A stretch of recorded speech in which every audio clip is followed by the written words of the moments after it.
All right, I want to welcome everybody to our second week of DES 245. This is our first live session. So for anyone who is watching at home, either good morning or good afternoon or possibly even good evening whenever you're able to log in and watch. I'm definitely just happy that you're here watching it. So after what was a pretty successful first week of advertising design. I hope everybody is enjoying the class so far. I was just stating that this is probably one of my favorite classes that I like to teach. As you could probably see when you watched the live sessions last week, I'm totally into advertising. It's one of those things where I can just talk about it for forever, which is good, especially because on Mondays we tend to, really delve into the topics, and then I like to do all of my demos on Tuesdays. So I have a fun time talking about all of the different aspects of advertising with you guys. So let's take a look at our agenda for this week. I have a couple of announcements I want to go over, and then we're going to discuss billboards, which you might realize is part of our discussion for this week and our assignment. We're going to go over some basic types of advertising. We'll talk a little bit about copywriting, some approaches, call to actions, and then if there is time, and I hope there is time, I would like to look over some of the logos that you guys have created in week one. So I might not get to everybody's, and I do want to let you know if you submitted any work late, I will probably be grading late work tomorrow morning, so your submission would not be part of our critique for today just because I haven't downloaded it yet. So I just wanted to let you know if you don't see yours in the critique, it's either because we didn't get to it or I haven't downloaded it yet. So just a reminder of my phone hours. They're Monday through Friday, 9 a.m. Mountain Time to 4 p.m. Mountain Time. That goes for texting as well. And if you are going to text me, please let me know in the text who you are, because I don't have everybody's numbers loaded in my phone. And if I don't recognize the number and it goes to voicemail, with all of the spam calling these days, the hello, can you hear me? And they're, getting recordings of you. If I don't recognize the number, chances are I will let it go to voicemail, even if it's during those times. So please leave me a voicemail message and I will call you back. And you can always email me. You can email me during those times or even outside of those times. And I do want to note that I am located in the Eastern Standard Time Zone. I'm in Massachusetts. So just be aware of the time zone change when you are trying to reach me. If you email me at 6 o'clock your time in California, it's 9 o'clock my time, and there's a really, really, really good chance that I'm already in bed. I definitely go to bed early and I get up early. Also, before I jump over into the course, just a reminder about due dates. So all of our assignments and assessments are due by Saturday at midnight for full credit. I do accept late work. However, there will be a 20% deduction on the grade, so that means you're going to start at an 80%. So please make sure that you make every attempt to get that work in on time. Also, and this is big, if you have not done the week one assignment and assessment, you need to submit those as soon as possible. Your logo is integral to the rest of this mod. Your logo is going to be part of all of your subsequent designs that we are doing this mod, so you really need to get that in. And I will state this each week, the week 4 assignments cannot be turned in late. The course will turn into a pumpkin. It will lock you out. It will not let you upload your assignment.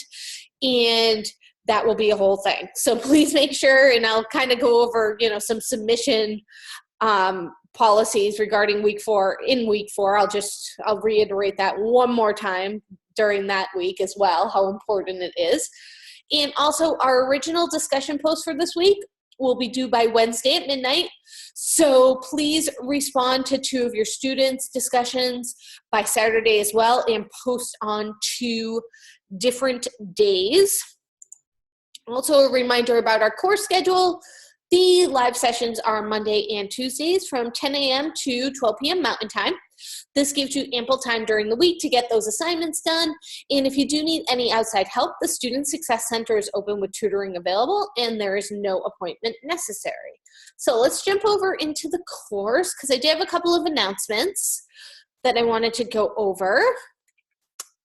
The first one is our Learning Coach flyer for Christy Paulson. Here's her week 2 flyer and her schedule. So she has some really great hours this week.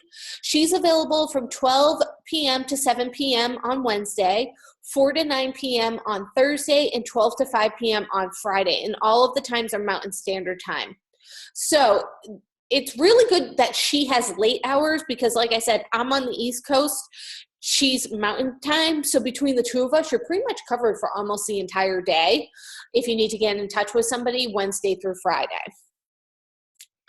And one more thing. Please make sure you read over this announcement. I know a lot of times when we start off a mod and if you're late in week 1, it seems like all may be lost. Well, I just want you to know it definitely is not. There's still time to fix this if you are missing any work from week 1. So just try and get the missing assignment and assessment in as soon as possible because there's definitely still time to bring up those grades going into week 2. And like I said, you need to have that logo done in order to move on in this mod. So if you need help trying to schedule your time, trying to figure out a game plan to get any late work in, contact me sooner rather than later. One of, I think, my better qualities is time management, and I'm really good at setting schedules and figuring out schedules for my students as well. So if you need help figuring out a schedule to get that work done, contact me and we can work together and try to get it done. The only thing that you will not be able to submit late is the discussion posts. So if you did not do the discussion for week 1, that is one submission that I will not grade if it is past Saturday night because we've already moved on to the week 2 discussion. So the whole point of the discussion posts are to interact with your fellow students, and they're no longer in that particular discussion. So don't waste your time trying to get the discussion done for week 1. Move on to the assignment and the assessment, get those in, and then move on to the work for week 2. So again, if you need help coming up with a schedule, please let me know. And speaking of our discussion for week 2, let's take a look real quick.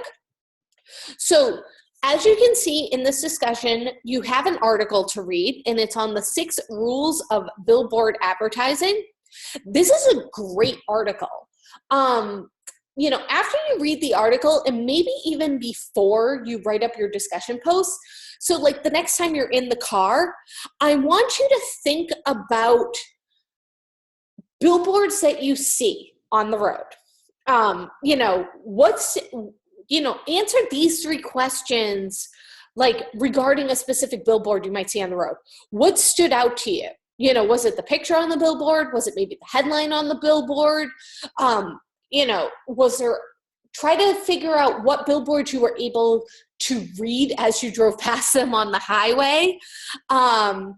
Think about what you notice in a billboard when you're driving by, especially if you're driving on the highway. I mean, definitely drive safe, but I liken a billboard to direct mail advertising, which I used to work in. And the same principle applies. You have about the same time frame that somebody is going to look at your ad as they would driving past a billboard on the highway. So we used to try to design our ads that way, so that way key information stood out immediately to potential customers, and the other stuff, if they were interested, they would read it later. So we used to try to, let our clients know, that people look at ads as quickly as somebody drives by a billboard on the highway. So the next time you're out driving, if it's today, maybe it's tomorrow, try to pay attention to what you notice on those billboards. It's really going to help you in not only the discussion this week, but it's also going to help you with our assignment. Because if you look for our week 2 assignment, we will be going over that tomorrow, but you're going to create 3 billboards. So you really want to understand how billboards work, why they're designed the way they're designed, and not only look at good billboards out there, but pay extra mind to the ones that aren't working and try to figure out why they didn't work. Maybe you drove past one and there's all this text on it and you're like, I have no idea what that was even for. Make notes of these things. It'll definitely help you in your design of your billboards. So that was just my little things I wanted to go over before we really jumped into our slideshow for this week. So I'll make this nice and big. Present this. Excuse me. Loading. There we go. All right. So what's a billboard? It's kind of funny because we see them all the time, but when you actually stop and think about what the definition of a billboard is, it's pretty simple. It's a very large board, usually by the roadside or attached to a building, and it's used for displaying advertising, and it can also be called an outdoor board. And what do we know about them? Well, they're everywhere. And they're actually an incredibly effective branding tool. So there are 6 rules of billboard advertising, which we go over in that reading for this week. 6 words or less is ideal, which you may be saying to yourself, 6 words or less? How can I come up with 6 words or less? Think about how fast if you're going 55 miles an hour or 65, or even in some places, not that I want to say that I drive over 70 in my Prius, but I do. I can't sit there and read a paragraph of text, so I'm going to completely disregard your advertising. So that's why 6 words or less is ideal. People are flying past these things. You want to get noticed, but you don't want to be a huge distraction, because if you're a huge distraction, you may cause accidents. This is not a place for direct response. That means, putting a phone number, putting a website, saying call us now. That's not really the place for it. You want to be smart, but you don't want to be too clever. The more billboards, the better. And then don't say it, show it. So these are some really good rules. And I found this quote when I was putting the slide together that said, any copy that runs on a billboard should fit on the back of a business card. And I think that that's a really good idea. Not only do, business cards, when you think about it, most people are looking at the front, they might not necessarily flip it over to look at the back, but a business card is extremely small. So if you can't fit your message on the back of a business card, you shouldn't put that on a billboard. We also have magazine ads. So these are advertisements placed in magazines, bought by and read by consumers. Magazine ads target a specific audience. They're more valued by consumers because they pay for the content. The words and images alone must convey the idea. When the line and visual work off one another, together they create greater meaning. So just like a good comedy team or a musical duet, the total effect is greater than the sum of the separate parts. It is seamless. You want to grab attention, you want to keep attention, you want to be relevant, and you want to serve as a call to action. So here are 2 pretty good magazine ads I found. One is obviously for McDonald's. There isn't even any words to it, but you know exactly what it's for. Like, we just have a small McDonald's logo at the bottom, and you have the French fries, and it's carved out of an entire potato. It really gets the message across. I don't think that this ad needs anything else to it, and it works on its own, just like this. Then we have one for a bamboo tablet. So it shows you all of the different things it can do, just with the one pen. So again, it's like, your own almost Swiss Army creative tool. Then we have newspaper ads. So if anyone has ever worked at a newspaper, which I have, newspaper ads, and especially car ads and newspaper ads, are notorious for cramming the most information possible into the space that is allotted for them. These ads target a specific audience. There's usually credibility and trust. There's sale ads and coupons, and the consumers like incentives. So the people who are looking at those ads are looking for a deal. It's not the industry it once was, because the newspapers are losing their readership due to the internet. There's a lot of use of call to actions, offer incentives, target specific consumers with placement, and they want to make it stand out against the black and white of the paper. So some ads do run in color, but the majority of the newspaper ads that you're probably seeing, which may be those free newspapers that are sent to your house, so not necessarily a newspaper that you subscribe to, those ads are usually in black and white. And this is just a good example of 2 newspaper ads that I had to create. And you can just see the amount of information that they wanted to place in each ad. You know, each little square is almost its own ad for a specific vehicle. And, you know, it takes some practice figuring out, you know, how to lay out an ad like this with the information that you're given. So I got to say though, I don't really miss making these ads sometimes. There was just always so much that went into them. But then and I used to do the real estate ads and it was the same thing. Then we have business cards. So those are, you know, you might not think about it, but business cards, they're a pretty big part of advertising. They're part of a business's visual identity. You know, it's usually a small card that's just handed to a customer with contact and company information on it. However, not just a paper card. They're not just paper cards anymore.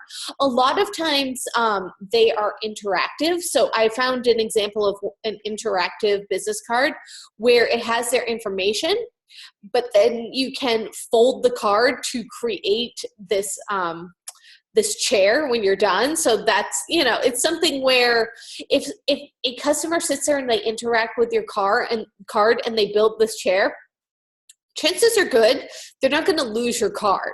They're probably going to put this on their desk, and maybe they'll put, like, I don't know, something on top of the chair, like, you know, like a bottle of whiteout or something. It might hold something, you know, they might put paper clips on top of the chair. But either way, if you have a really cool card like this, your customer isn't going to just take it and chuck it into the trash. So, you know, you want to think about these business cards and think about it as your overall branding of yourself. They're not usually associated with advertising per se. However, they can be used for brand marketing or for personal experience. You want to make your cards professional and use color logos for brand marketing. You want to utilize blank space for special offers, incentives, or advertising copy. So, you know, make it different.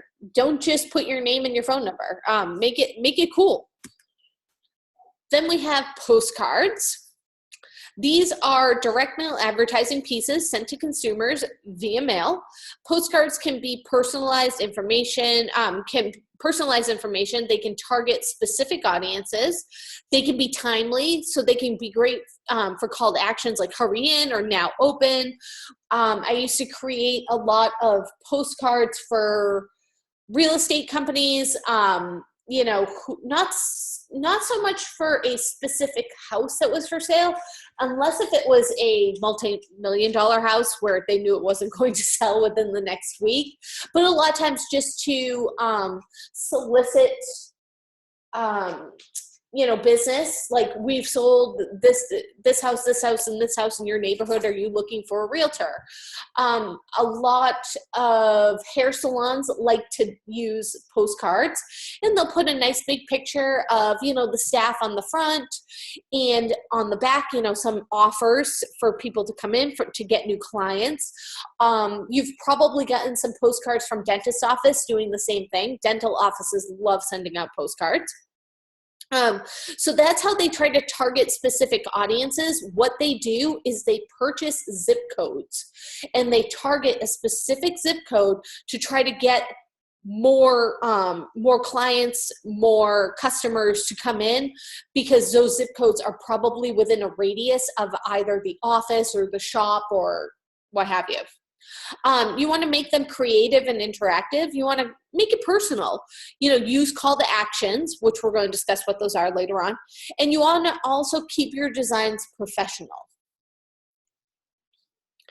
Then we have, when we're creating our advertisements, we have visuals and we have words. So when you're trying to put together an advertising piece, you need to think to yourself, Who is the star? Who's the main character of this piece? Is it the visual or is it the words? Because sometimes if you don't allow one to be the star or the hero of the ad, then they tend to compete with each other, and it might not be the best representation of your message. So most creative professionals agree that either the word or the visual needs to be the hero of the ad.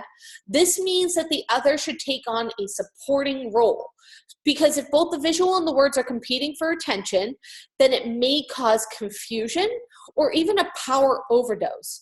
So in this advertisement, we have, a very strong visual, but which is the lion, and the lion is really the hero of the ad. The text, even the logo, those are supporting roles, because the viewer's drawn in by this bold image, and it's intriguing enough that they're going to wonder, what this place is. And this was actually an ad I had to design for a magazine out in Arizona when I lived out in Arizona. And you can see it had a coupon. Everything I did seemed to be coupon based, a couple of years ago. So then we also have the visual verbal relationship. So you want to think of this. The words determine the visual form. The words contest the visual form, creating contrast or irony. The words are straightforward and the visual is unusual. So that is, it could be humorous, odd, curious, zany, or shocking. Or the visual is straightforward and the words are unusual. So humorous, odd, curious, zany, or shocking. That's like your push and pull of the visual verbal relationship that you have. So here's an example. Let's just look at this image of a teddy bear. So you want to take a moment and reflect on the story that this image may bring to your mind, because there isn't a story at this point with this image. So put that story and image aside for a minute while you think of the words, "go bear hunting." So taken literally, the demand to hunt may produce a mind's eye view of a reasonably large animal with big teeth, a fierce appetite, and this animal might be staring down the barrel of your gun. Although if you take that image, which is exhilarating, frightening, repugnant maybe, your view will change considerably if you add the words "go bear hunting" to the image of this teddy bear. So this is where that visual verbal relationship comes in. Now look at the ad. "Go bear hunting" next to this teddy bear. Clearly, it's a completely different message when that visual and that verbal are put side by side together. So the visual proximity between the text "go bear hunting" and the image of the bear builds perceptual ties that lead, in this case, to visual grouping through proximity. However, proximity does not by itself produce meaningful bonds. Instead, proximity allows a cohesive tie to develop. That cohesive tie binds the named bear to the image of the bear. The image next to that text transforms the default meaning of the word bear with the context of bear hunting to a new literal meaning in the presence of a specific teddy bear's image. So instead of just going bear hunting and thinking of, this big ferocious bear, you will see this image of a teddy bear and think of yourself hunting through all the different teddy bears in the store, looking for the perfect teddy bear for whoever it is you may be buying that for. It gives it a totally different context. And, it's kind of a weird way to advertise teddy bears, to say to go bear hunting. So we have a couple of different types of ads that are out there. We have visual-driven ads, those in which the visual carries the weight of the ad message, or in which there's no ad copy other than the sign-off. The visual captures the viewer's attention first. So the sign-off might be, the logo, maybe the tagline, but there's no ad copy literally stating what is going on in that ad. So in this example, which is a visually driven ad, We have an image of the Hulk hand. We have an image of a Band-Aid box. There's no headline, no slogan, and no body copy. But does the ad work without a headline, slogan, and body copy? That's my question to you. You know, when you look at this ad, do you say to yourself, oh, I get it? Like, I don't think that this ad, I'm sure that there were a couple of different versions that were created. If I know the creative process and I know the advertising process, I'm sure at first somebody in marketing or somebody in copywriting said, well, it needs a headline. Say, our Band-Aids are so strong that they'll even work on the Hulk. Oh, yeah, and then you can add a slogan that says, strong enough for the Hulk. Maybe we can add some body copy that says, our new Band-Aids have a flexible fabric and it won't break even on a Hulk-size hand. But the visual is so striking in this ad that you don't even need any of that body copy. You've just got this massive hand. You can clearly see the flexible fabric of the Band-Aid brand Band-Aid, and you've got the box down here. There's nothing else that is needed to make that ad work. And this goes back to sometimes things are better the simpler that they are. There was no need to muddy the message. But at the same time, we can have copy-driven ads that don't even have a visual. So they convey the advertising message primarily through the words, and there may be no visual other than the design of the typography, which, as we know as designers, can be a visual all on its own, and the logo or product shot in the sign-off. The copy captures the viewer's attention first. So I really like this copy-driven ad, because when you read it out loud, you realize there's two ways to read it. And, the lack of, I always say, the lack of punctuation really changes your message. If you miss a comma, it can change everything. I also grade English for high school students, so I'm constantly letting them know when they're missing commas that, it can completely change the meaning of what they're trying to say. So we can read this two ways. We've got everything we need. We need a loan. For all of life's twists and turns, flexible financial plans, Swiss Life. So the only image in this ad is the logo at the bottom. There's no central image. There's a logo, but there's headline and body copy. And the missing punctuation forces you to choose to read this ad both ways. We've got everything we need a loan. Oh, we've got everything we need, but we need a loan. And they could have been more literal and said, we've got everything we need, comma, but we need a loan. But the way they've done it is extremely clever. So again, it's kind of like the Hulk ad. Sure, they could have added a headline. They could have added, more, body copy, a slogan, something, and made the ad so literal that you're like, yes, like you're being beaten over the head with a stick. Like, yes, we get it. The Hulk, he's strong, and your Band-Aids are strong. Thank you for telling us in 7 different ways. But they took a chance that the viewer isn't stupid, and the viewer is going to get this. And the same was done with this ad. They took the chance and wrote it in a clever enough way that the viewer is going to read it, and then read it again, and probably read it 3 times and say, oh, that was pretty witty, which means that they have now, your viewer, because they've taken in the information on their own, they're committing it more to memory that way. If it's extremely literal, they're going to say, oh, all right, flip the page and move on. But you've created an ad that they are now in their mind interacting with. And that makes it successful right there. So all of these things that are done kind of come back to copywriting. And there are some rules of copywriting, but as we know in design, there's rules. Once you understand the rules, sometimes the rules are meant to be broken. But you should always understand the rules first before you go around breaking them. So these are the rules of copywriting. Say it in the line. Don't rely on the body copy. Know why? Most people don't bother to read body copy. Here's an example.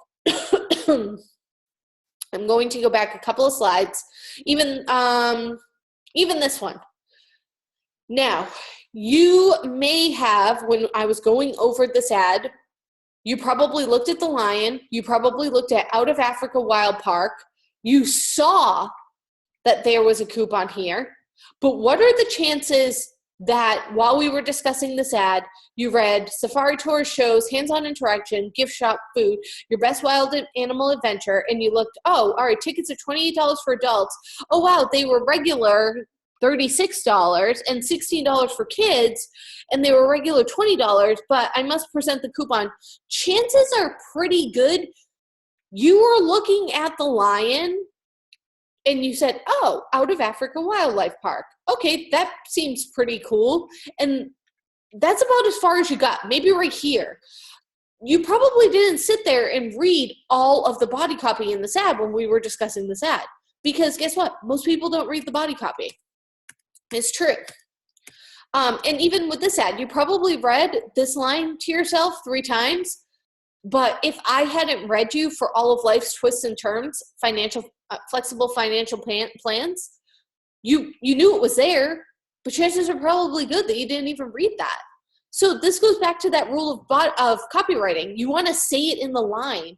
That means like your headline, your subheadline, something like that, like your catchphrase.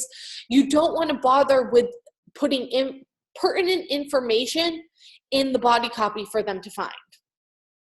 Tagline as message. So the tagline is the catchphrase that conveys the brand or group's benefits or spirit and expresses an umbrella theme or strategy for a campaign or series of campaigns. It is also called a claim, an endline, a slogan, or a strapline. So some examples are, friends don't let friends drive drunk. You've probably heard that one if you live in the US, from the US Department of Transportation, or don't leave home without it, the American Express tagline. So that's another thing you want to think about. That's your message right there in that tagline. Then you want to ask yourself, when you have finished writing out that copy, do I sound like a sales pitch? Like, do I sound like a cliche salesman right here? So once you've written a line or body copy, it is highly advisable to test it by saying it out loud. Does it sound stiff or like an annoying salesperson trying to sell you something? Or does it sound clever? But is it too clever that people aren't going to get it? There's a lot of nuances you really need to think about when you're writing up body copy. So I liked the copy of this casino ad. It's straight to the point. Here's a hamster bladder. Here's a human bladder. You're a lot luckier than you think. Mystic Lake Casino. We're not telling you anything about coming and using our slot machines or how many people win, or we have X amount of people who won last week and, so many dollars were paid out. Nope. All we're saying is, people think of casinos, they think of luck. Look at the size of your bladder. Haha, you're a lot luckier than you think. Definitely, the message is right there in that tagline. It doesn't sound like a sales pitch. They're not even trying to, give you a deal to come in. They're just putting a little nugget in your head that you might be lucky if you come. So, some copywriting tips. How to not sound like a sales pitch, because I think that's the hardest part when you're writing ad copy.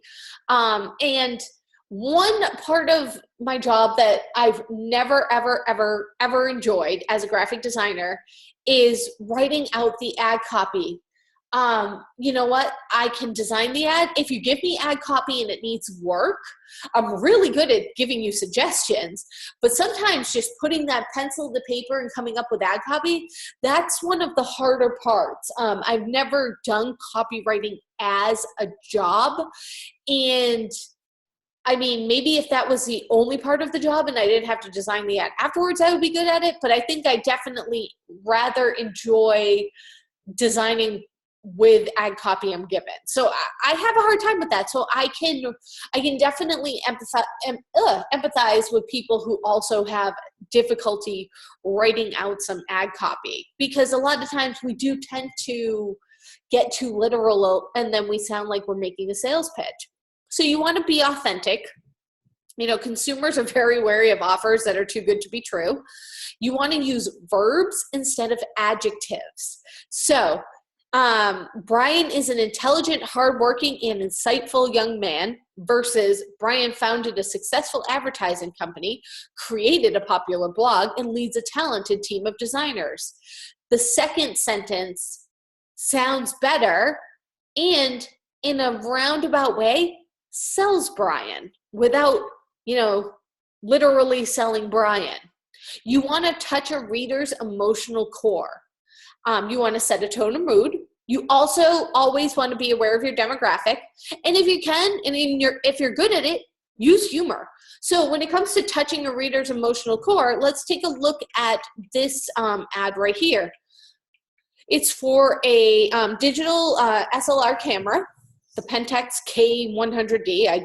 I'm not familiar with this camera, honestly, but it says focus speed versus toddler speed. So what do we think when we think of a toddler? They take off real quick. So you probably want your autofocus to keep up with your toddler. So, you're really touching at, a parent's emotional core. You're setting a tone or mood, but you also need to be aware of your demographic. A great place to advertise, or use this specific ad will probably be in like a parenting magazine or, a maternity magazine, something along those lines. Like this ad probably would fall extremely flat if you put it in 17 magazine.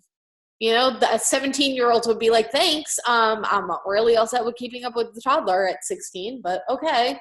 And I don't have the money to buy that camera. So that's where you need to be aware of your demographic. So here's some tips. Be aware of grammar and punctuation. The main goal of copywriting is to communicate. So play with grammar and punctuation so the reader reads it as you want it to sound. So there are times where it's okay to be grammatically incorrect, such as this example. Avoid negatives. No, never, not, nothing. It's just, accentuate the positive, forget the negative, basically. Be aware of paragraph and sentence length. That goes back to the body copy, because you know what? Is anybody going to read this? Chances are in an ad, no, you're not writing a novel. Use a hook. Case in point, here's a good one. Haagen-Dazs used to have a little line of ad copy made with 100% Madagascar vanilla. Haagen-Dazs, which is no stranger to marketing gimmicks, used to use this line of copy in the mid to late 90s to 2000s to promote their vanilla ice cream in advertising, packaging, and storefront displays. It sounds exotic and premium, something that catches your eye and makes you pause and say, ooh, vanilla from Madagascar. However, little did the consumer know at the time that 97% of the world's vanilla is actually grown in Madagascar. So it's not really, anything to be pushed.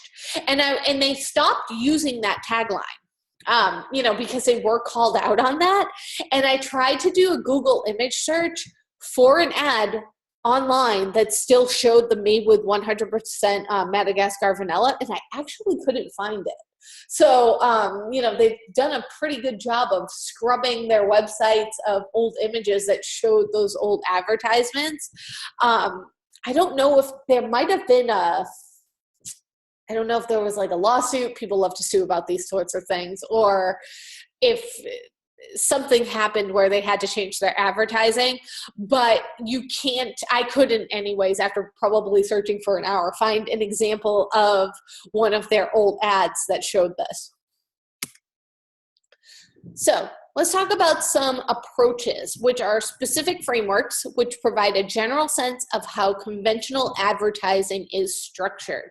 So we have demonstration, comparison, a spokesperson, An endorsement, and I'm going to show you guys examples of this, of each of these afterwards on subsequent slides, but I just want to go over the whole list.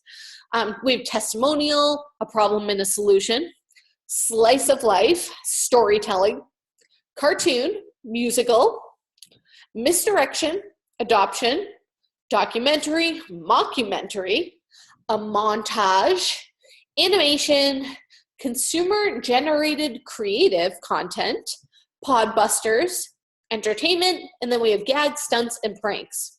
Although, I feel like these were big a couple of years ago, and then everybody started doing them, so I haven't seen a lot of gags, stunts, and pranks lately, which is probably a good thing.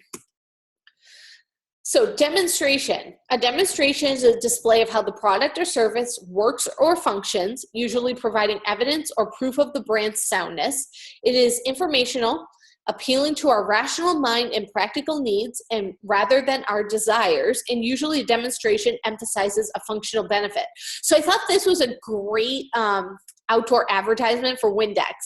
You know, they just added like a fog overlay to the bus stop, and the only part that is not fogged out is where the Windex is spraying. So to demonstrate that, you know, Windex will basically clean anything. It'll clean even this dirty old outdoor bus stop. I thought that that was a great example of a demonstration ad. Then we have comparison. A comparison format compares and contrasts one brand, either in relation to a competing brand or two brands, or to the entire product or service category in order to display the differences between them and ultimately claim that the brand being advertised is superior. So there are a couple of famous comparisons out there. The first one and the one that I found an example of, and they used to run this a lot in the 80s, was the Pepsi Challenge, which would ask consumers to take a taste test between Coke and Pepsi. And this was referred to the Cola Wars back in the 70s and 80s. Then there have been a couple of other ones, like I think it's Ragu and Prego have run a couple of taste test challenge comparison ads. And there might have been, there's probably another famous one that I'm not thinking of. But oh, nice. James took that because they were always mad that you chose Coke. Nice. We didn't drink soda when I was a kid. My mom didn't allow us to drink any soda, but I remember once like being in the store and they were doing it, and I was like, I want to go do the Pepsi challenge, and my mom was like, no, you don't drink soda. It's bad for your teeth. It was true. She's like, you don't like either. You wouldn't know which one was which I really seriously would not have. Then we have the spokesperson. So that's when a spokesperson, who could be an average person. A lot of times these days it's actors, models, or celebrities. They positively represent the product, service, or group. If the role is a recurring one, that individual becomes the face and voice of the brand. So I have an example from St. Jude's Children's Research Hospital where Marlo Thomas was their spokesperson. This is a bit different than an endorsement. So an endorsement is a public statement of approval for a product or service. It can include verbal statements or depictions of the name, signature, likeness, or other identifying personal characteristics of an individual, or the name or seal of an organization, the party whose opinions, beliefs, findings, or experiences the message appears to reflect is called the endorser, and it may be an individual, group, or institution. So that's a little bit different. That's like, if you see like medical ads, and somebody says that they're taking a specific medication and it works for them, that's more of like an endorsement that it works for them. It could also be that somebody endorses somebody when they're running for office and they put them in an ad. So, endorsements are a little bit different. These two versions here are specific spokespeople that the ads are using. Then we have a testimonial. So a testimonial is a favorable message delivered by an expert, the guy or the gal next door, or even a celebrity, reflecting his or her opinions, beliefs, findings, or experiences in support of the sponsoring advertiser. An expert's testimony can engender trust in the audience.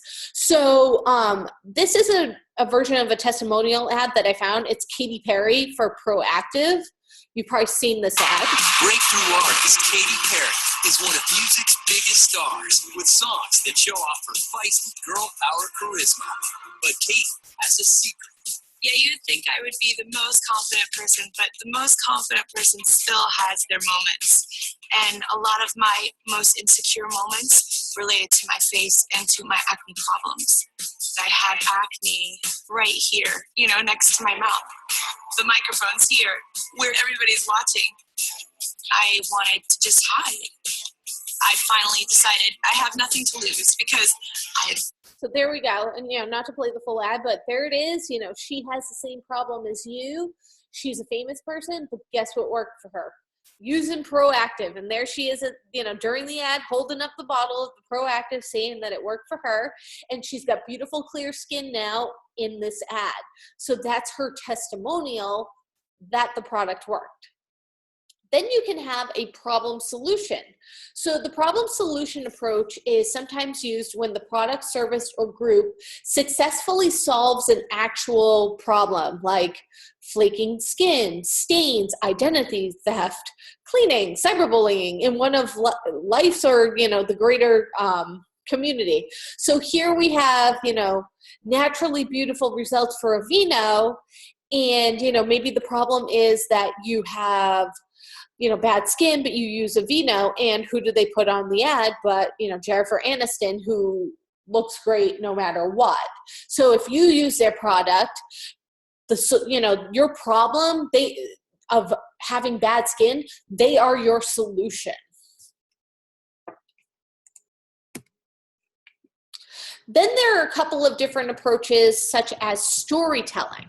So storytelling is a narrative format in which the tale is told to an audience utilizing voice, gesture, and/or imagery. We have the story, the teller, and the listeners. Since the active imagination of the audience and the creation of illusion is key, media such as radio can allow for this conjuring.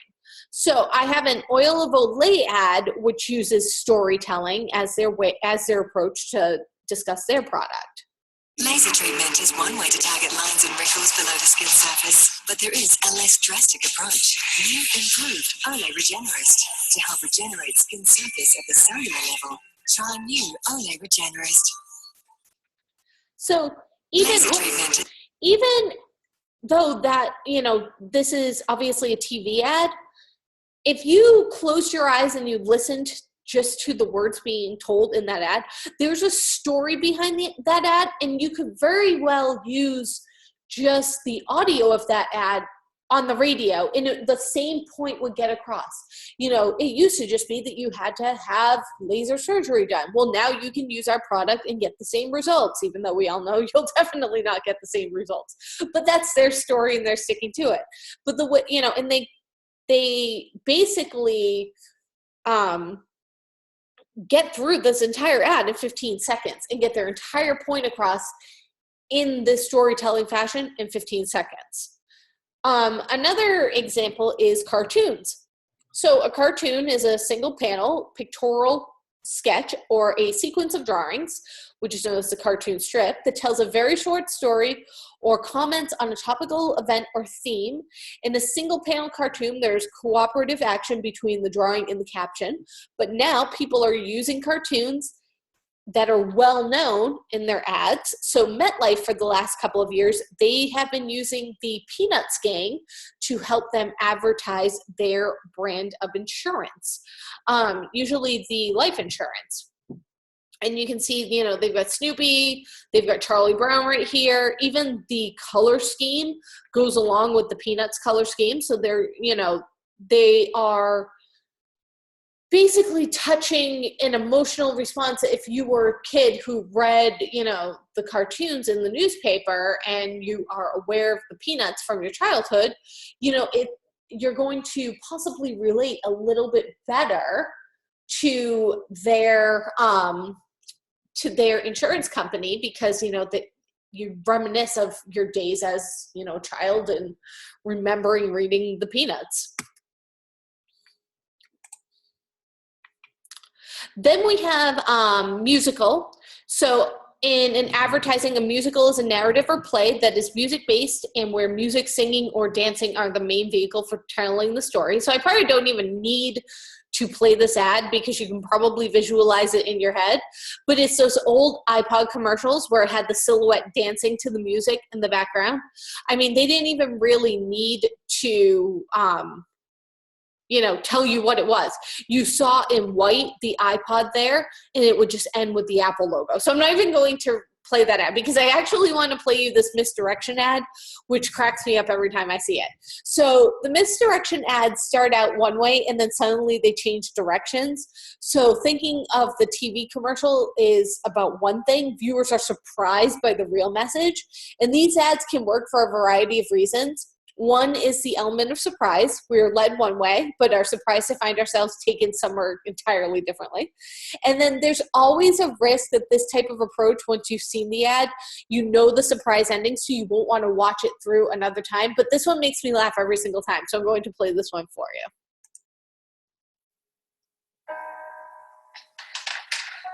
These feet belong to Roger Camp, an extraordinary man who overcame a tremendous challenge.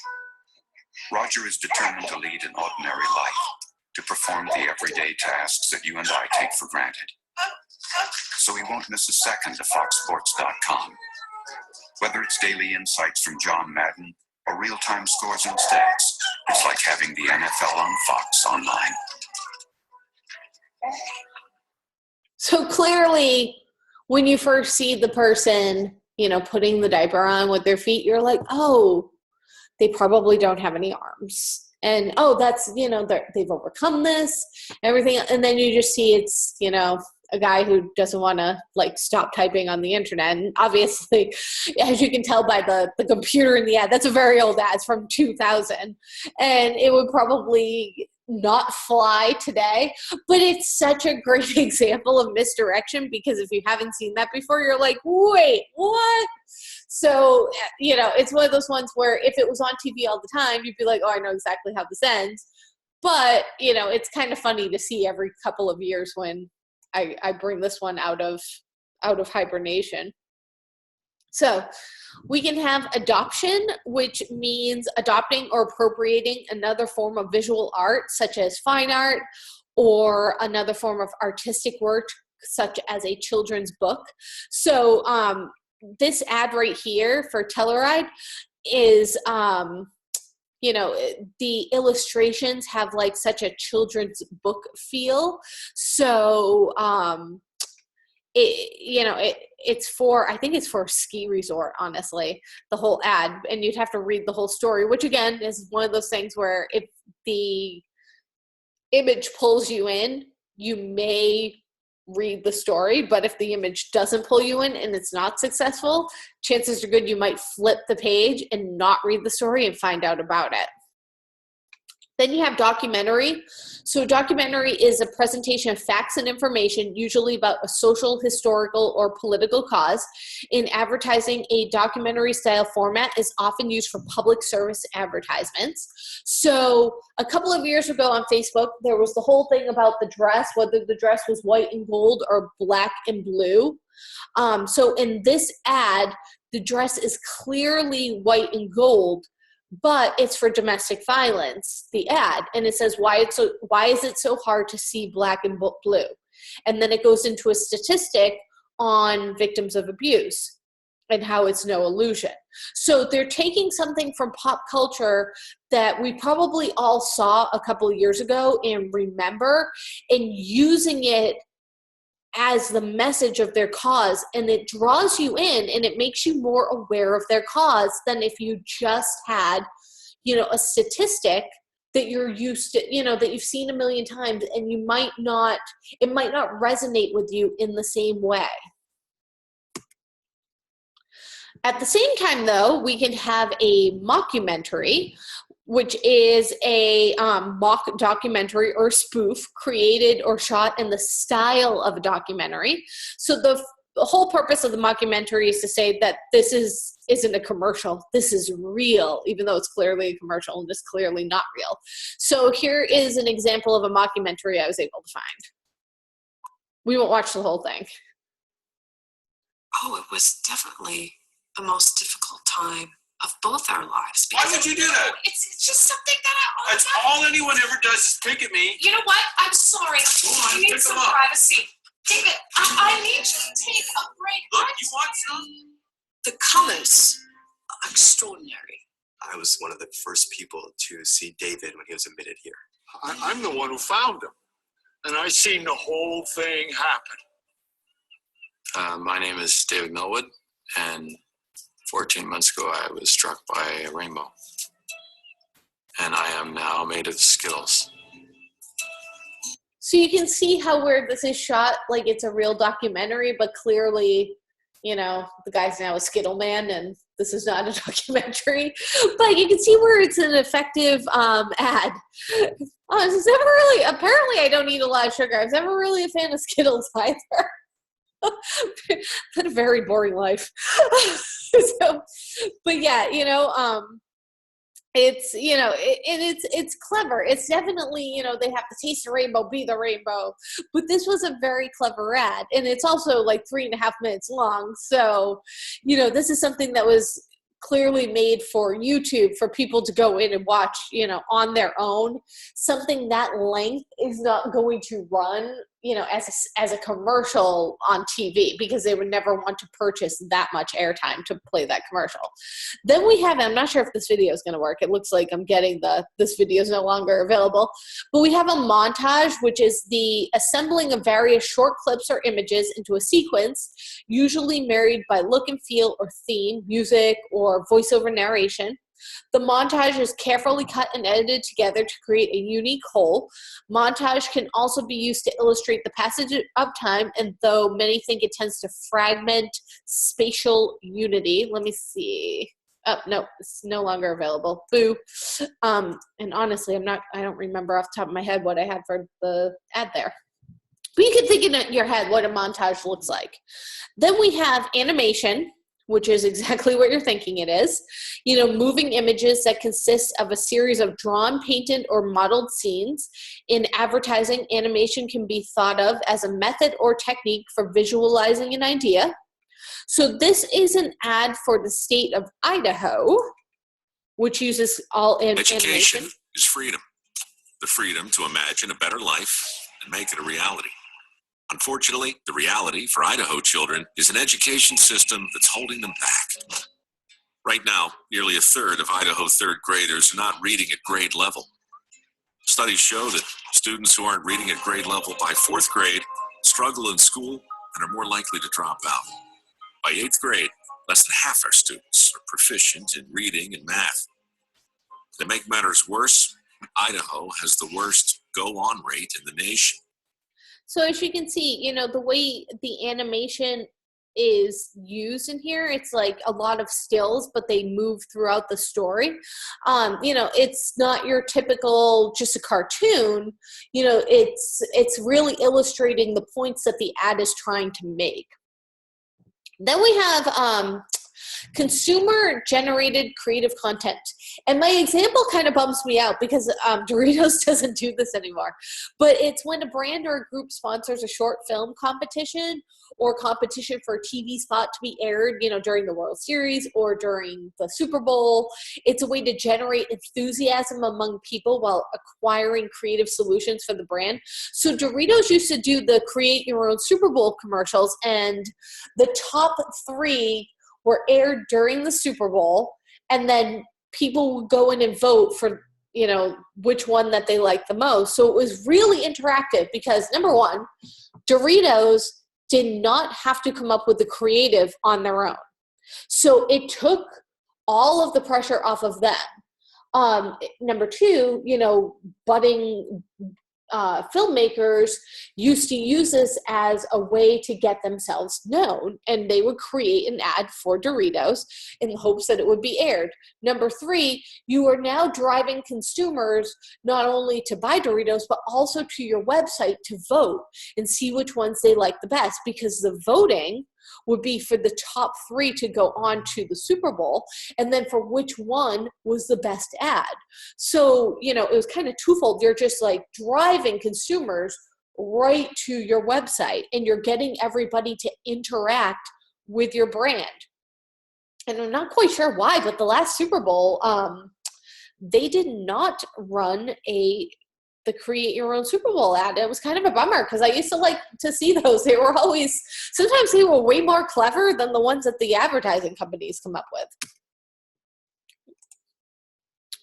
Then we have Podbusters. So Podbusters are very short form content created to complement the TV program and commercials containing sponsored messages called Bitcoms, minisodes, or microseries. They are customized spots sponsored by marketers that interrupt commercials that interrupt shows. So The Walking Dead has been known to run some of these during the commercials on their show. Then we have entertainment. So this is probably, I think this one comes back almost every Easter time, but it's like, it's seriously one of my favorite commercials. You know, what does a gorilla playing drums to the sound of Phil Collins have to do with Cadbury Dairy Milk Chocolate? Literally nothing. But entertainment does not have to do with the product as long as it grabs the consumer's attention and it entertains them. So this might be my favorite one out of all of the commercials.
So you see what I mean? Like, number one, that commercial is absolutely hysterical.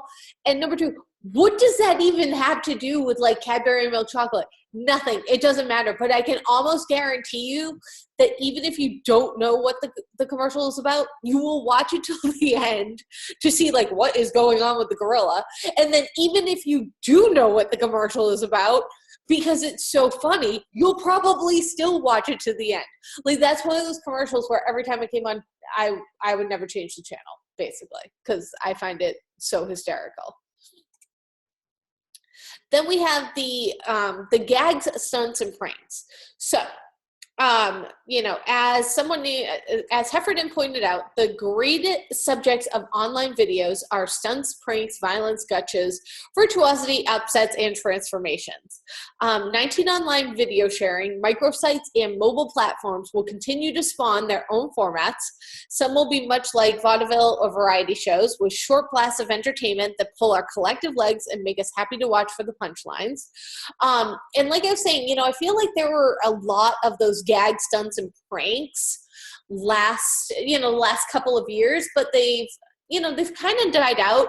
But this is one that I think this originally aired during the Super Bowl too. You know, all of the best ads seem to run during the Super Bowl, or I'm just such a big football fan that that's the only time I watch commercials. It's one or the other.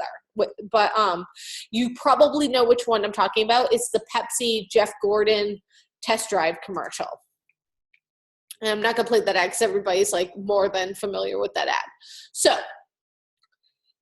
what is the call to action? You probably heard me on the last couple of slides saying, you know, you got to have a call to action. Make sure that call to action stands out. Use a call to action. So what exactly is a call to action in advertising? It's usually abbreviated the CTA, but it can be an image or line of text that prompts your visitor, leads, and customers to take action. So it's quite literally a call to take an action. The action you want people to take could be anything. It could be to download an ebook, sign up for a webinar, get a coupon, attend an event. The CTA can be placed anywhere in your marketing, on your website, in an ebook, in an email, or even at the end of a blog post.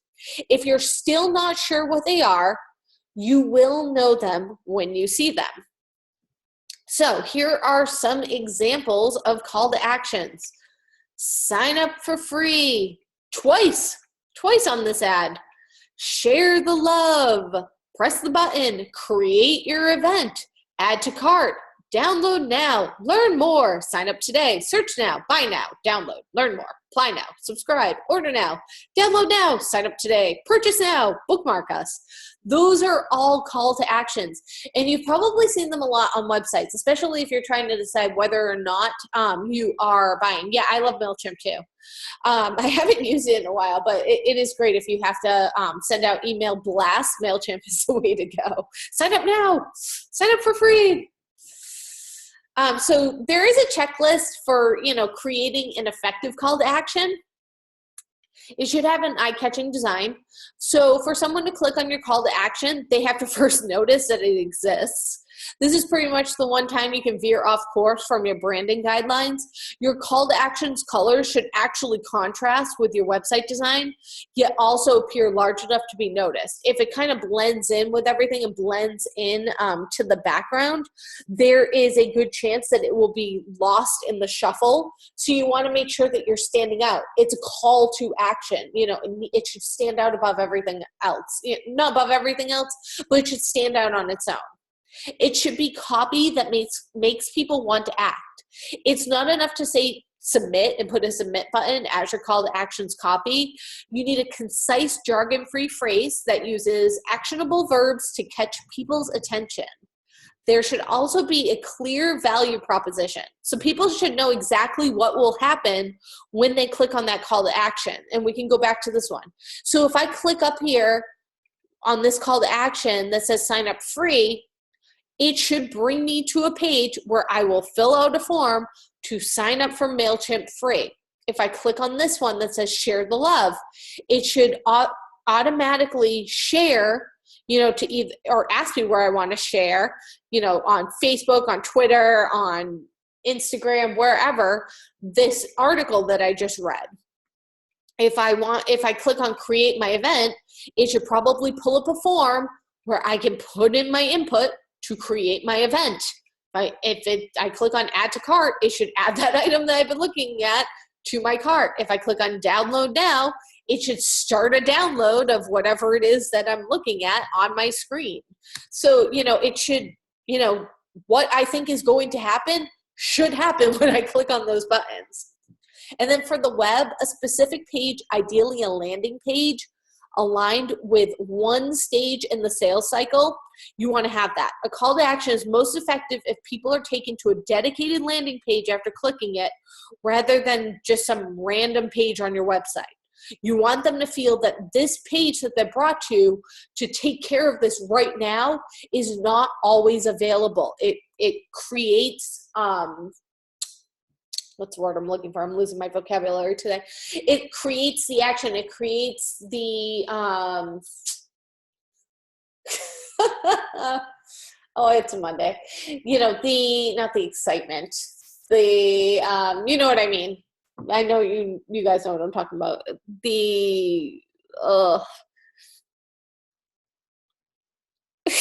I'll never remember the word now. But anyways, you want them to think it's a limited time offer, basically, is what I'm trying to get at in not a very eloquent way right now. All right. So before we go on and do our logo critique, why don't we take a 10-minute break, and then it's about 1:10 now. We'll come back at 1:20, and we'll look at the logos that were submitted, and we can talk about that a bit. And then we should be done for today. Sound good?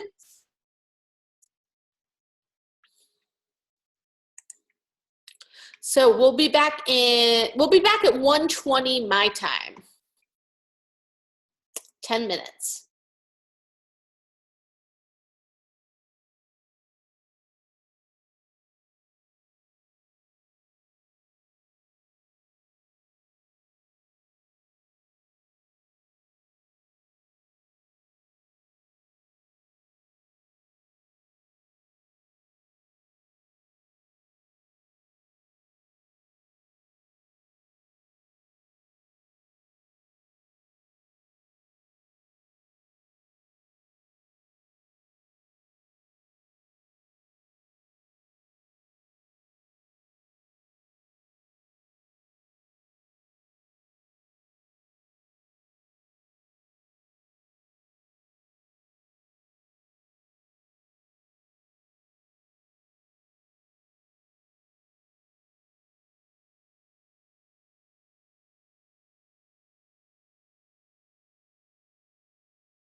Alrighty. So hopefully everybody is back and you're able to maybe grab a snack or some coffee or some water. I won't tell you how I inhaled an entire bowl of pasta in 5 minutes, but I did. Challenge accepted. All right, so we are going to do a logo critique today.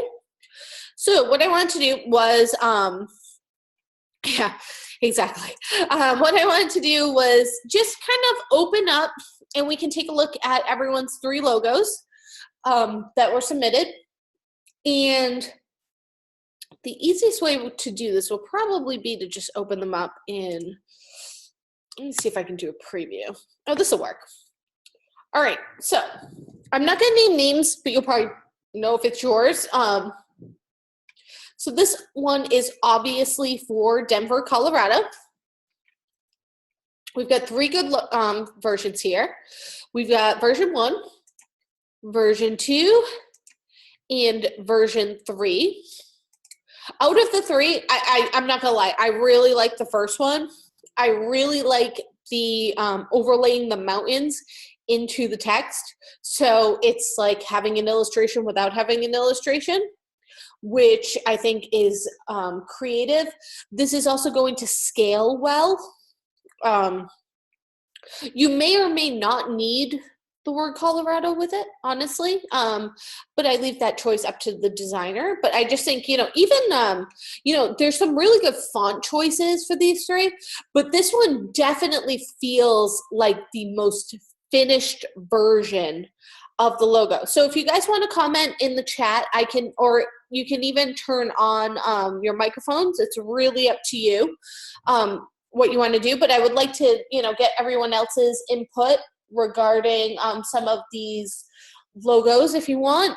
Like I said, if you don't feel comfortable talking, that's completely fine, or you can type in the chat.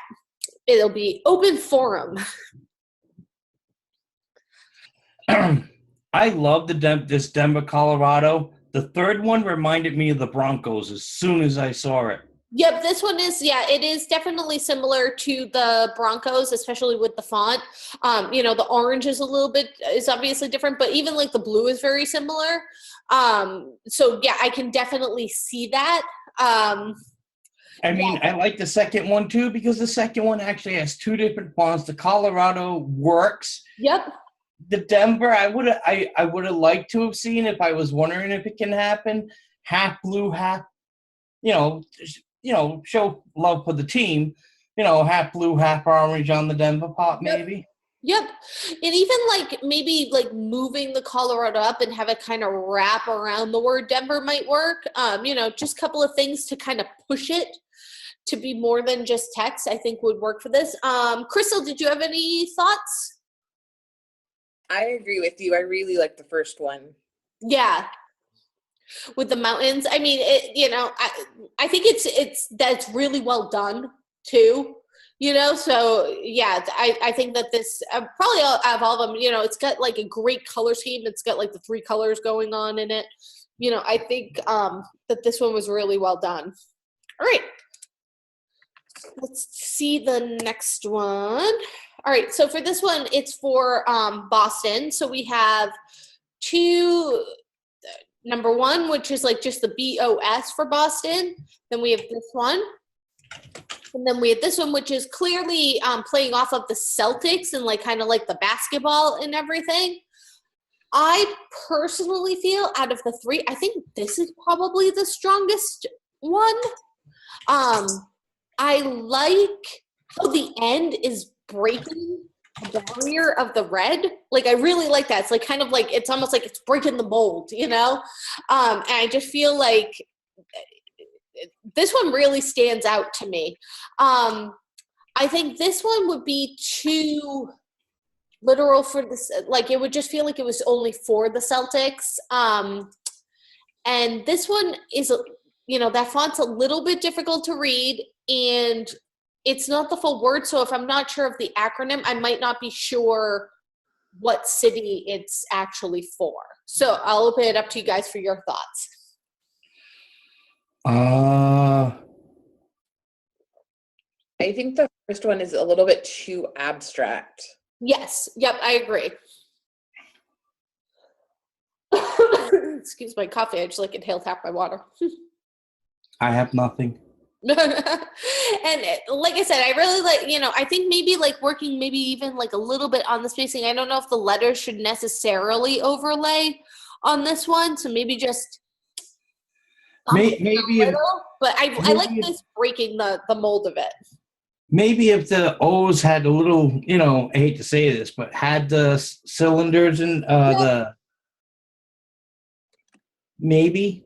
Okay, I can see that because it is a lot of white just right here in the middle. Yep, and that can be a little bit distracting, so maybe adding the cylinders back into the O's. I like it taken out of the B a little bit more than I like it taken out of the O's. Yeah, the B's fine. It's just that would be my favorite right there. Yep, nope, I think that's a really good suggestion.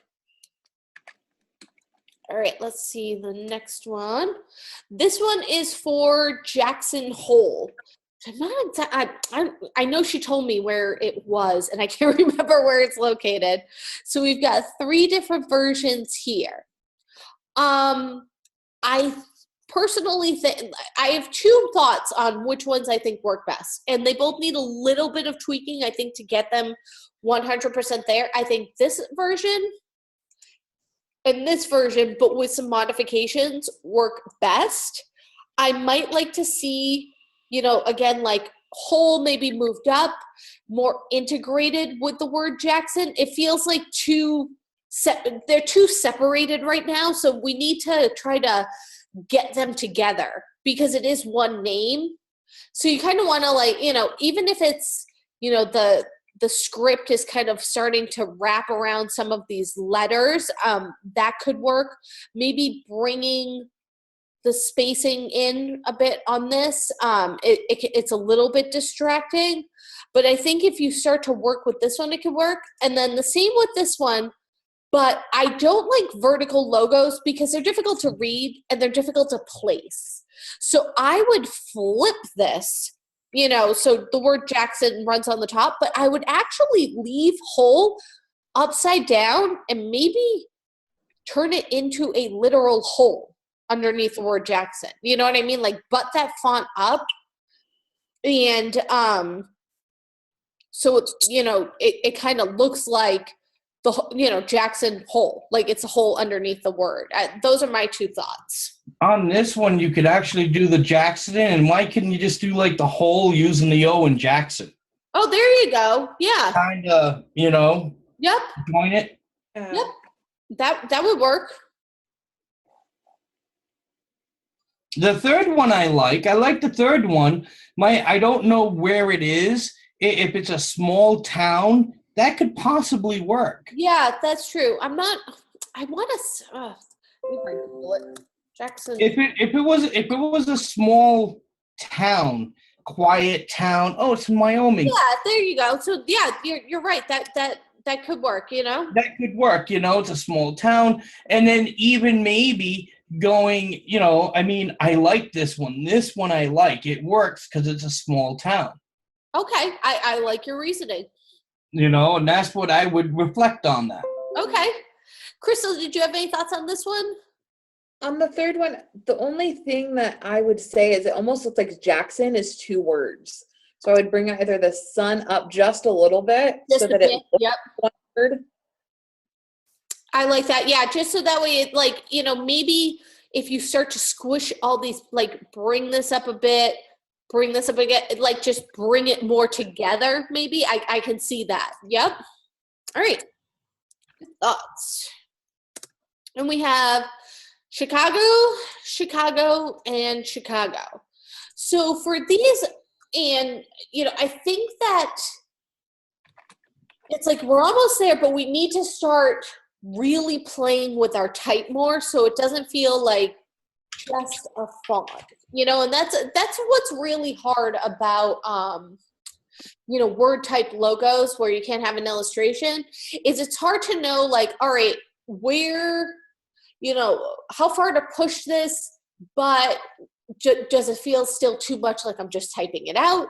So I think at this point it needs to be, there needs to be a little bit more. I like this font, I think, out of the fonts, just because it's fun, you know? It also reminds me of the group. Yeah, that too. This one kind of reminds me of Chicago the Play.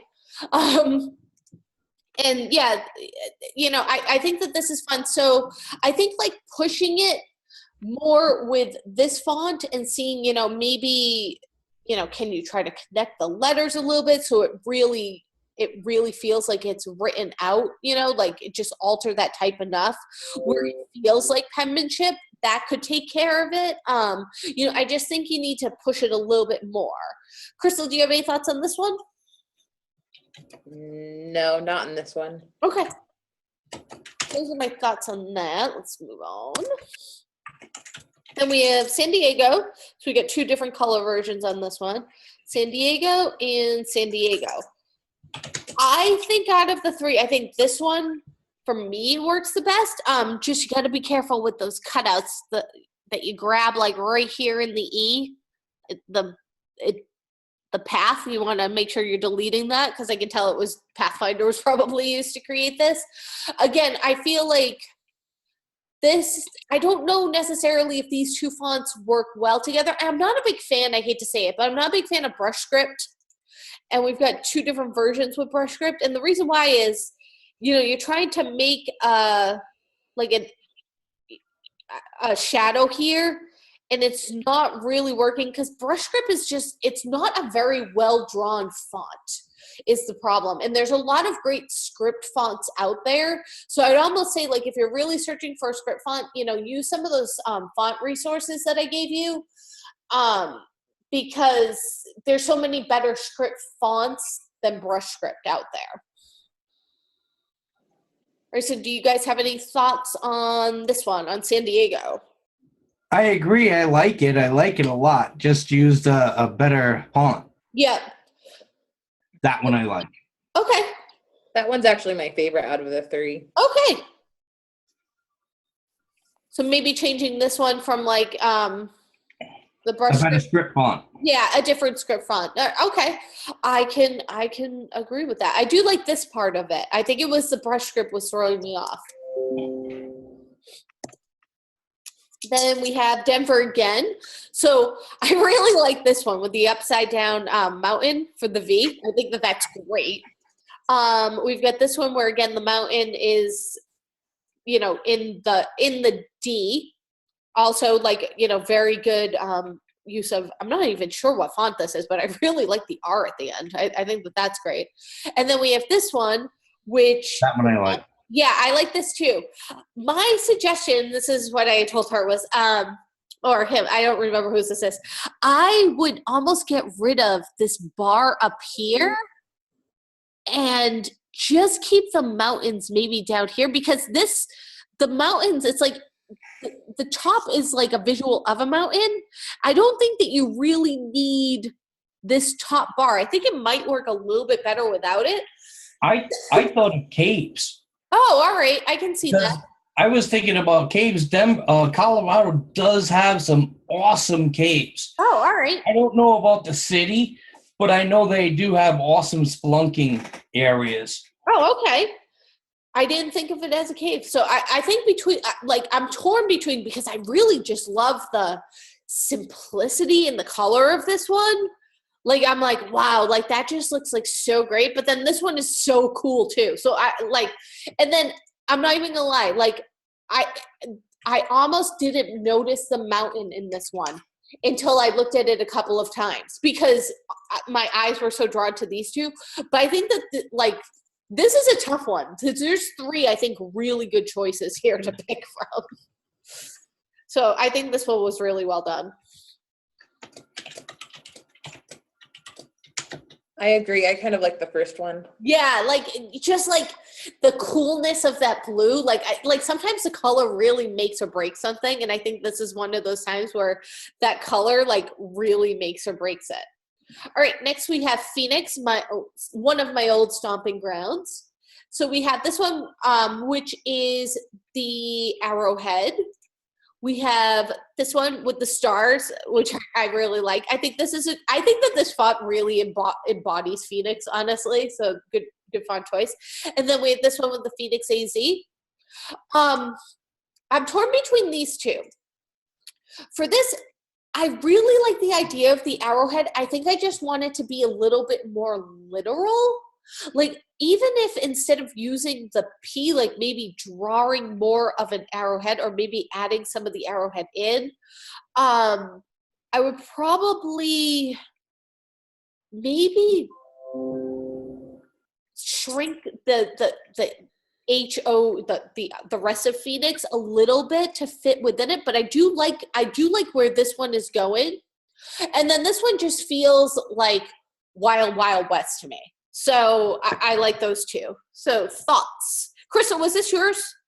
Yeah, this one's mine. Okay. Mine's the arrowhead. Yeah, the arrowhead, exactly. Like, it's really like I really like the thought behind the arrowhead. So I think it just needs to be pushed like a little bit more. And I really think that this one could work because, it's so cool. It's really cool. It's like it's a great way to kind of put it together. Or even like,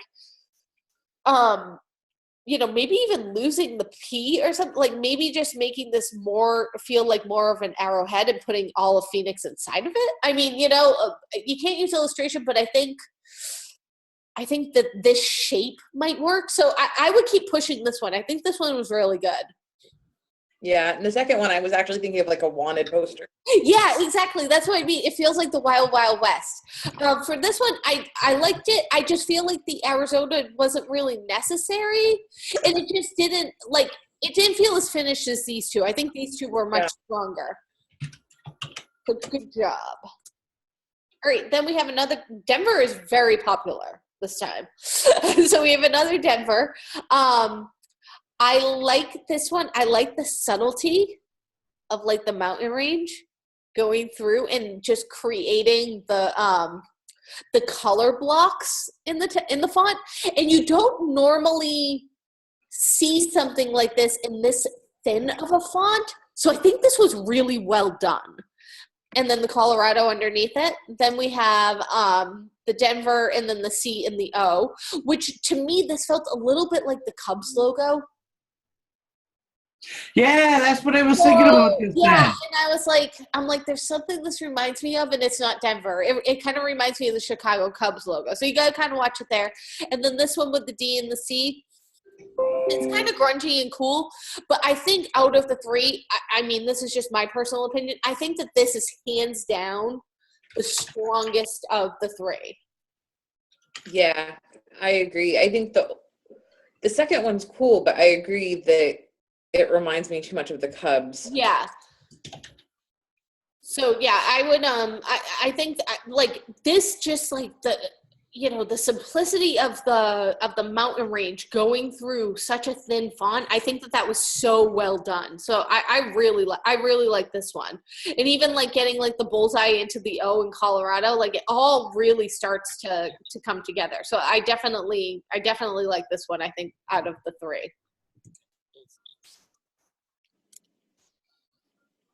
Alrighty. Next, again, we have New Orleans. New Orleans and New Orleans. I will say this. This is, what is it, like Apple Chancery? Again, I think that there's better script fonts out there.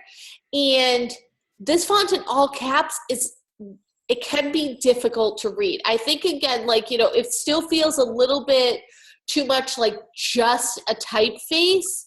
So you're going to want to push this a little bit more. And there's some great lynda.com tutorial videos, to kind of like get you out of your comfort zone and try to, use Illustrator to its full capabilities. And there's some great tutorials in there for, really pushing the boundaries of Illustrator. I think this one's starting to become more than just type. So I would keep working at this one. I like the color scheme together too. I do. I like that one. That one works. Exactly. Like I might even shrink like Louisiana a little bit so it doesn't overpower the word like New Orleans. But yeah, I like how this one I think is starting to come together. So I would probably focus on this one and just keep pushing it.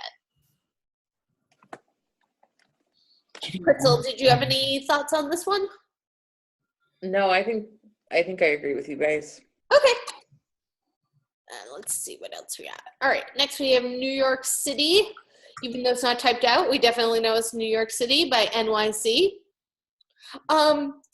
For this one, I think out of the three, I think I'm liking this one the most. I like the first one. Really? Okay. Like with the seat's just hanging there, like it's falling off. Yeah. Of course, I'd like to see if he put the C on the other side and connected it by the top one. Okay. You know, like instead of where he has it connected with that one, like connect it from the one on top at the bottom of the Y, if you know what I mean. Oh, okay. So it's like kind of like dangling off. Like hang it almost like right here. Yep, that would be perfect. Yeah, and just you want to make sure when you're adding, doing like an offset path, or you're adding always do an offset path, not a border. And I'm going to do a quick demo of this because I don't remember if I did this the other day.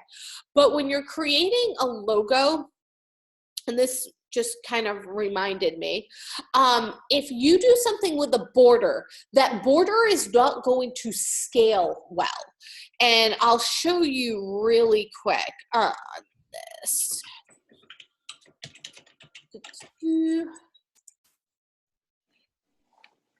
Don't really need 3 artboards about this, but that's okay. All right. Let me find a nice big font. Here we go. All right. So I'm going to do an NYC because we were just looking at that.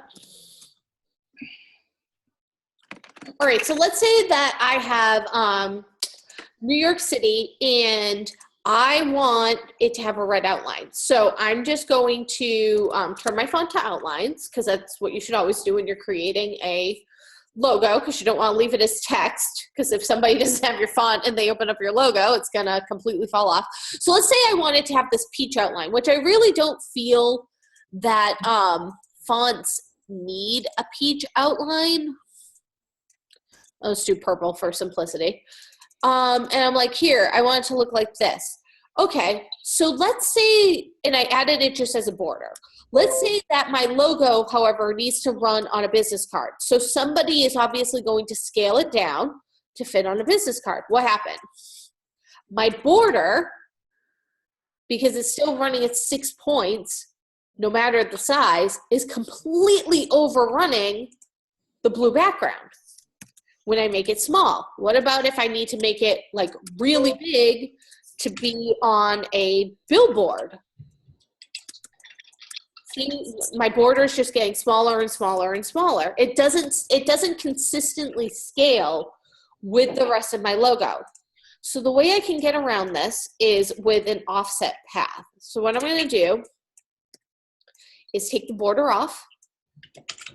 I'm going to go to Object, Path, Offset Path, and you're going to want to preview this because there's no exact number that works basically every single time, and it's hard to see, but it's starting to add the border. Unfortunately, it adds in the same color that you're working in, so you got to kind of watch the outlines, and you can just kind of keep working with it until it looks about like the size that you would want it to be. All right, so I'm going to do 0.03, I guess. Want a little bit of space. I'm going to hit OK. Then I will change it to the color. So it looks like a border, but it's actually 2 different versions of that, of my text or my image. It's basically expanded it proportionally almost as a border. So now when I scale it, the border scales proportionally small and large. It stays right, like, you know, the size it should be. So that's the correct way to do a border on a logo. So just for everybody's knowledge on this. And this is probably what happened here, but sometimes you see how the black kind of got messed up a little bit. You have to watch, because sometimes that will happen. You have to manually go in Illustrator and kind of reconnect some of those lines. You know, Illustrator is great, but it's not perfect, unfortunately. All right, so we got about 15 minutes. Maybe we can make it through, everybody. So let's see. All right, so we have Orlando next, yet another place I've lived. I've lived a lot of places, if you haven't been able to tell. All of the lands I've seen when we're going through the logos. So I like this one. I really like how the O has kind of turned into an orange. I don't think that you need the Florida. I actually think it detracts from the word Orlando. But I really like that one. I like this one too, where it starts to be like a wave. It kind of reminds me of SeaWorld. Not so much an ocean wave, but more like the SeaWorld wave. And then this one too, like I think that the O surrounding it works. I almost want to see more out of this font in this one, but I really do think that this one is my favorite. I would just lose the word Florida. I don't think you need it. So thoughts on this one? I agree. The only thing that I might do different is play with the color of the leaf on the orange. Oh, yes, that is a good point. Like maybe I would probably match it to this green. That's what I was thinking too. Yeah, because it's that third color that you don't really need. Good eyes. Good eyes. Actually, I like the third one. Okay. I really do. It's simplistic. It is. Yep. And sometimes simple is better. Yep. Nope. I agree. I think it really is between these two. Especially for the printer. Oh, yeah, right? Exactly. Printers like easy. They do. That is one thing that I've worked with enough of them. That is one thing that they definitely like. All right. So then we have Detroit. So we have obviously a homage to the Detroit Tigers. Whoops. Then we have this, Detroit, Michigan, and Detroit. I really like this one. Yep, I like that one. This is where I'm saying like that there's great script fonts out there. This is a great script font. Like it's just so well drawn. Like this is a well drawn font. And I like how the white is overlaying. I don't know if the font did that or if they did that, but I really like this. You got your nice clean Michigan right here. This one to me is just, it feels complete. Like I don't even think honestly that you need to do anything with this one. It just feels done. I agree. And on the first one, I feel like it almost looks like graffiti, and I don't know if that's what you really want to portray. Right. Yep. And I think like, you know, I can see where like some of the lines are, the overlaying lines are a little distracting, you know, to make that work. I would probably simplify some of these lines right here and make the white like kind of run, you know, through here. Like I would take these lines out but honestly, I really feel like this one really works. This one again just feels like a font with a shadow, but I don't know how much, I don't think it works as well. This is just so nicely done. It feels like a very professionally created logo.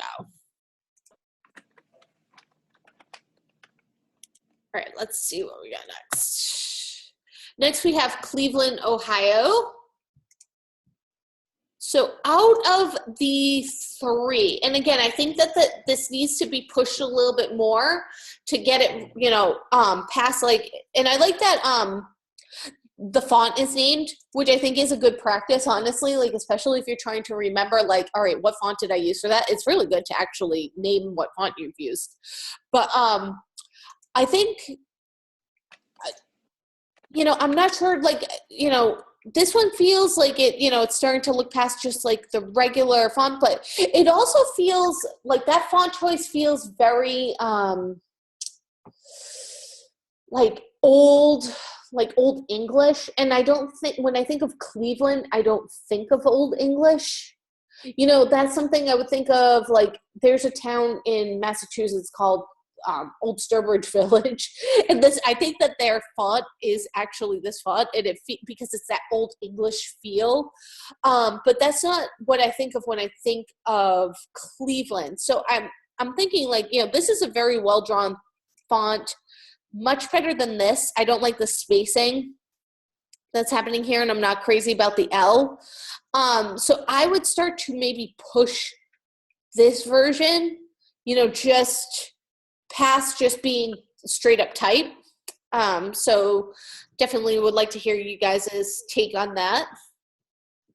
I agree. I think on the second one, part of it is that there's so much red, white, and blue. You almost expect that for like a colonial town. Right, exactly. That's exactly what I'm thinking. Like, and Old Sturbridge Village is like an old colonial town that you go and visit. They have like the old houses set up, and the people dress in like period wear, like, you know, like old like the Puritans used to. So that's also me thinking this, but you have to remember, like, a lot of people are coming in. This is to draw in tourism. So you want to make sure that you are putting forward, you know, a logo that gives the feel of your city and what it is that they're going to be doing in your city. So that's just something to think about. And I think that this is a nice, clean font. So I think, like, you know, pushing this one, I think that that's the way to go. All right. Next, we have another Detroit, Michigan. One thing I will say, you want to make sure that you only have the name and possibly the state. So you're going to have to lose like the visit and the rock and roll, all of that. So out of the three, if you are going for a rock and roll vibe, which I believe he clearly is, this one's a little bit difficult to read. When you use this font for every single letter, but there's nothing saying that you can't use it for maybe the D and the M, and then find a different font for the rest of Detroit and the rest of Michigan. Because I really like, you know, the M for this font, but it's hard to read just on its own. So that's something, you know, like if we do this, so you can just see like the Detroit, Michigan part. I think if you start to work with this one and you find find a little bit of an easier font to match with it. And again, maybe you start to bring that D and that M together, because the negative space, if you look between the D to the M, like if you start to work with this negative space, it almost creates an image like in the background of these two letters. So that's something I would think about, like, you know, really look at the negative space between those letters, see what you can come up with. But I would probably push this one, but you're going to need to lose the words visit, Motor City, and all of that. I think it would be really cool if they made the D and the M, if they're going to change the rest of the font, just a little bit bigger. Yeah, exactly. Yep. I agree. All right. 3 more. We might make it. Nederland. I hope I'm saying that correctly. And that looks like another one in Colorado. So this, again, we've got the font with the shadow. You want to make sure when you're making a shadow, you're going to need to butt it up to the end. It's not connected to the end here, but you're running over your D. So you want to, in the end, so you want to make sure everything's lined up perfectly. That's the only way a drop shadow in this way is going to work. Then we have this one and this one. I think out of the 3, I think this version is the most finished version. Because you can kind of see it looks like a little bit of a mountain range in the background, and it feels like more woodsy colors. So I think out of the 3, I think I like this one the best.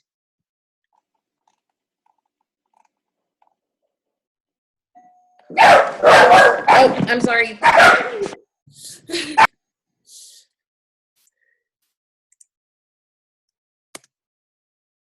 That's one thing I will say. Somebody came and rang my doorbell today, and Gohan, the dog, he literally could have cared less. And I was like, really? Come on. Act like a dog. All right, this one again. This is for Boise, but you need to lose the word visit because we can only use the city name. So it would need to be just Boise. And these three are very similar. And I'm not quite sure what the I is supposed to be. I can see it starting to become something, but it's a little bit difficult for me to see what it is it's starting to become. I'm not sure if it's like a tree or whatever, but I would almost make it a little bit more literal if it is supposed to be a tree. And just really start to push this type. I think that maybe this font is the one that works the best. I just want to see it pushed a little bit more. And last one, Detroit again. So we have a big letter D with the rest of Detroit. Then we have this one, which to me, it reminds me of a goalpost, like a football goalpost a little bit, which if that is a look that or something that you're trying to convey, I would make it a little bit more literal, but maybe moving the D over and moving the E over and then, turning the rest of the Detroit into kind of the crossbars. Just a thought. And then we have this one. So it's really what it is that you are trying to attract. And that goes back to what your idea for your whole tourist campaign is going to be. What the point is of people coming to your town, to your city.